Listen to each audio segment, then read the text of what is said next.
Додека статистиката покажува годишен раст на инфлацијата од речиси 5%, владата уверува дека Македонија има една од најниските стапки во Европа.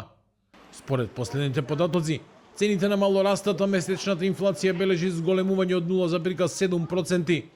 Сепак, премиерот Христијан Мицкоски вели дека и покри растот на инфлацијата, земјава е меѓу најстабилните во Европа и дека мерките даваат резултат. Има и такви кои што ќе се смејуваат со тоа што јас ќе го кажам, но повторно сме во првите 5 во Европа.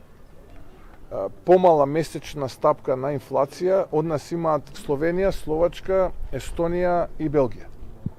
Сите други се од 1,5-2 па и повеќе проценти на месечно ниво, зборувам март споредено со февруари. Тоа значи дека до сега мерките даваат резултат, зборувам на месечно ниво.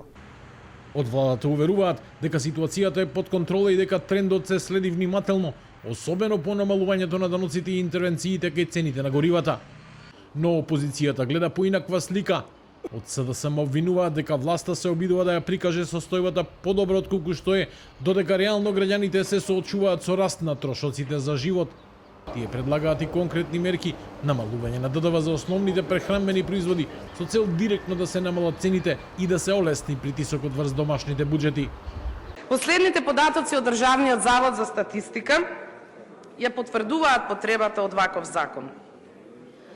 Во март 2026 во однос на март минатата година, трошоците за живот се повисоки за 4,9%, цените на мало за 3,4%. Но уште поважно е тоа што најголемиот притисок е токму таму каде што граѓаните не може да крадат или да штедат од семејниот буџет, храна и безалкохолни пијалоци. Дополнителна загриженост доаѓа и од бизнис заедницата. Председателот на Сојузот на стопански комори Горан Ѓоргиевски предупредува дека вистинскиот притисок врз цените на храната допрва ќе се почувствува. Според него, по завршувањето на летната жетва можно е ново поскапување, особено во периодот септември-октомври кога ќе се видат реалните ефекти врз пазарот. Недостаток од 33% на вештачките ѓубрива веќе креира зголемена цена на вештачките ѓубрива кои што треба земјоделците да го купат и во пролетната сејба да учествува да ги наѓубрат нивите. Замислите што ќе се случи доколку во таков процент се намали наѓубрувањето. Тоа значи дека во септември и октомври при жетвата ќе имате намалување на преносите во целиот свет.